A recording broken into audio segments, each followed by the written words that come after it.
देखिए, ये घटना एक तो पहले भी हो चुकी है। यमुनानगर के अंदर इस तरह की घटना हुई थी, टीचर के ऊपर हमला किया गया था और उसको जान गंवानी पड़ी थी। पुनः फिर ऐसी घटना सामने आई है।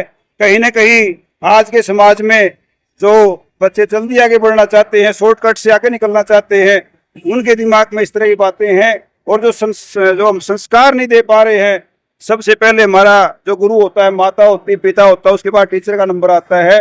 वहां से कहीं ना कहीं संस्कारों की कमी है, पेशेंस की कमी है। और जो शॉर्टकट में बच्चे आजकल आगे निकलना चाहते हैं ज्यादा कम उसके चक्कर में, वहां भी कहीं ना कहीं दिक्कतें आ रही हैं।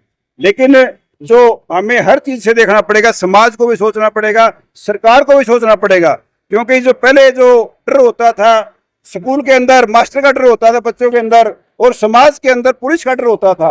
आज ना समाज के अंदर बच्चों को डर है समाज का, और ना ही जो है डर है पुलिस का। क्योंकि पुलिस का डर होगा तब भी अपराध करता हुआ आदमी 2 बार सोचेगा, बच्चा 2 बार सोचेगा। और आज आप नई नई घटनाएं देख रहे हैं, नई नई बच्चे सामने आ रहे हैं, दुखद घटनाओं के जो सूत्रधार हैं उसको भी आप देख रहे हैं। लेकिन अगर शिक्षक के ऊपर हमला होता है गुरु पूर्णिमा के दिन, इससे दुर्भाग्यपूर्ण कोई घटना नहीं हो सकती। और मैं आपके माध्यम से पेरेंट्स से अपील करना चाहता हूं कि अपने बच्चों पर ध्यान रखें, अपने बच्चों को शाम को एक बार समय जरूर दें, 5 मिनट का 10 मिनट का समय जरूर दें। उनसे पूछें पूरे दिन की घटनाएं कि आप कहाँ गए थे, किसके साथ रहे थे, आपने होमवर्क किया नहीं किया। अगर 5 मिनट 10 मिनट पेरेंट्स के बच्चों को शाम को मिल जाते हैं ना, और इस तरह बातें पूछ लेते हैं, कहीं ना कहीं 20-30-50% इस तरह की घटनाओं पर अंकुश लगेगा और बच्चों को संस्कार आएंगे, उनके अंदर डर बनेगा, और उनके अंदर जो है समझाने की जो पेरेंट्स की शक्ति होती है वो कहीं ना कहीं पूरा काम करेगा। किस प्रकार की कार्रवाई की मांग करते हैं आप? हम पूरी कार्रवाई की मांग करते हैं और जो है सख्त कार्रवाई की मांग करते हैं। और जो घटना हुई है इसके लिए उस परिवार को, पानो परिवार को, स्कूल साथी को जो है एक शहीद का दर्जा दिया जाए, उसको जो राशि है उस परिवार को वो दी जाए, और जो दोषी हैं उनको सख्त से सख्त कानूनी कार्रवाई की जाए। ये ना हो कि नाबालिग करके, क्योंकि इस तरह के बच्चे 15-16-17 साल के बहुत अपराध मारे हैं। अगर इसके ऊपर भी एक्शन सरकार ने नहीं लिया ना, तो आने वाले समय में दिखाऊंगा आपको। क्योंकि जो हमारा 15 से ऊपर का बच्चा है, 20 तक का, वो कहीं ना कहीं बैठ जाता है। और इस घटना को देख करके ज्यादा उनके हौसले बुलंद होंगे, तो इसलिए सरकार को इसके ऊपर कड़ा एक्शन लेना चाहिए। एक समय था जब मास्टर के पास डंडा होता था, और उस डंडे से मास्टर और बच्चा थोड़ा डरता भी था, लेकिन वो डंडा भी छुड़वा दिया है, लोगों ने छुड़वाया, माँ बाप ने छुड़वाया जी। आज वो डंडा तो खत्म ही हो गया है जी, और गुरु के जो दर्जा था वो भी कम होता जा रहा है जी जी जी, लेकिन खत्म हो गया। उसके बारे में कुछ कहें? 2009 के अंदर डंडा सरकार ने छुड़वाया था, एक आरटी कानून लेके आए थे, उसके ऊपर डंडा बिल्कुल बैन लगा दिया था कि आप डंडा तो टीचर नहीं उठाएगा। मैंने भी बताया था आपको, बच्चों के अंदर डर होता था मास्टर का, समाज के अंदर डर होता था पुलिस का, तो आज मास्टर का डर नहीं है। और जो इस तरह की घटनाएं हो रही हैं, जो डर निकल गया है, जो सम्मान निकल गया है बच्चे के दिमाग से, वो कहीं ना कहीं घटनाओं का रूप ले रहा है। आज आपने बंद बुलाया, कई स्थानों पर अभी भी स्कूल खुले हैं, कई जिलों में जी। देखिए, अगर 50% 60% से ऊपर बंद होता है तो उसको बंद माना जाता है, और हमारे लगभग 90% स्कूल आज बंद है। इक्का दुक्का मैसेज नहीं पहुंच पाया, वो एक अलग बात है, लेकिन हमारे 90% स्कूल आज, 95 बल्कि मैं कहूंगा पूरे हरियाणा के अंदर वो बंद। नाम बता। मेरा महिपाल सुबेदार और फेडरेशन प्राइवेट स्कूल जिला अध्यक्ष पानीपत। दुर्भाग्यपूर्ण घटना है। एक बच्चे और टीचर का विश्वास का नाता होता है, और उस विश्वास के अंदर कमी है। तो किन परिस्थितियों के अंदर ये इस तरह के बच्चे जो है कहीं सोशल मीडिया से इन्फ्लुएंस होकर के, या जो अपराधियों का महिमा मंडन हो रहा है उसके कारण से, या किसी और गलत संगत से जो पढ़ करके इस तरह के गुमराह हो रहे हैं, वो ये बहुत चिंता का विषय है।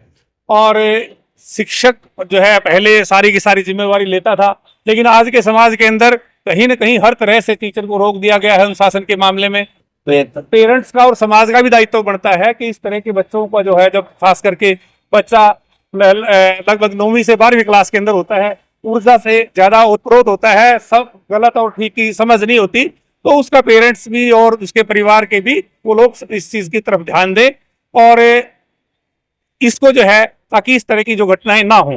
पीछे यमुनानगर के अंदर भी इसी तरह की घटना हुई, सिर्फ एक छुट्टी कराने के लिए एक बच्चे ने, जो प्रिंसिपल है, प्रिंसिपल को गोली मार दी। तो और अभी अब भी जो है स्कूल का जो पूरा का पूरा बच्चों जिसका ध्यान ये होता है कि अपने बच्चों का अच्छा संस्कार, अच्छे शिक्षा कैसे दे, और उसके साथ ही इस तरह की जो जघन्य घटना जो है बहुत दुर्भाग्यपूर्ण है। दूसरा भी ये गुरु पूर्णिमा के दिन घटना होती है जी, कहीं न कहीं गुरु शिष्य का जो एक रिश्ता है वो कहीं ना कहीं प्रभावित होगा इस पर। बिल्कुल निश्चित रूप से हर टीचर को भी ये सोचना पड़ेगा कि अगर बच्चे को थोड़ा सा भी टोकें, क्योंकि अनुशासन शिक्षा से पहले आता है। जो अनुशासित बच्चा नहीं है वो शिक्षित नहीं, शिक्षा का कीमत नहीं सब उसको समझ में आएगी। और खास करके ऐसे जो है पवित्र दिन, जिस दिन गुरु के प्रति हम अपना नमन करते हैं, गुरु को अपना याद करते हैं कि जो भी हमारा आज जो भी हम हैं, कहीं न कहीं सबसे ज्यादा अगर योगदान है तो हमारे गुरु का है। और उस दिन इस तरह की घटना का होना बहुत ही दुर्भाग्यपूर्ण है। तो प्रदेश में कितने स्कूल बंद है और पानीपत में कितने हैं? लगभग सभी को की तरफ से बंद की कॉल की गई है। अगर कोई एक आध स्कूल को कोई मैसेज नहीं पहुंच पाया, कुछ और है, तो उसका मैं कह नहीं सकता, नहीं तो पूरा का पूरा हरियाणा आज बंद है। तो आप मांगे क्या है प्रमुख के लिए भी कुछ? उनके लिए भी यही है कि आप जो है, क्योंकि जो है संगठन के अंदर, और हम एक इस चीज के लिए लग रहे हैं कि ताकि जागृति हो कि हम किस तरफ जा रहे हैं। जहां जो है आज की डेट में बहुत सारी आप मीडिया के अंदर ही खबरें आती हैं, बच्चा बाप को मार रहा है, बच्चा माँ को मार रहा है, बच्चा गुरु को मार रहा है। तो किस दिशा की तरफ, ये जो आधुनिक समाज, हम किस दिशा की तरफ लेके जा रहे हैं? अब क्या प्रमुख मांग कर रहे हैं आप सरकार के सामने? हम ये कह रहे हैं कि भाई एक तो चीजों का जो अपराधियों की जो महिमा मंडन हो रही है, जो अपराधी खुलेआम घूम रहे हैं, कहीं न कहीं इससे इन बच्चों को प्रेरणा मिलती है, उनको ठीक गलत समझाया नहीं जा रहा है। तो इसके लिए सरकार जो है, एक तो जो डॉक्टरों की तरह का जो एक कानून है सुरक्षा का, इसी तरह से स्कूल शिक्षक कानून लेके आए, और जो दोषी हैं उनको कड़ी से कड़ी सजा दी जाए, ताकि एक डेटरेंट पॉलिसी हो, ताकि ये जो है इस तरह की घटनाओं को रोका जा सके। विजेंद्र मान, अध्यक्ष, हरियाणा संयुक्त विद्यालय संघ। घटना है, इस तरह की घटना निंदनीय है। कई घटनाएं इस तरह की घट चुकी हैं। कहीं ना कहीं हम ये मान के चलते हैं जो संस्कारों में है वो कहीं ना कहीं आधुनिक समाज में उसकी कमी होती जा रही है। जब से कोरोना आया है तब से बच्चे जो है लगातार मोबाइल के संपर्क में रहते हैं, अधिकतर समय तक संपर्क में रहते हैं। हमारी तो माँ बाप से निवेदन है कि सबसे पहले जो बच्चे का जो स्कूल है वो घर है।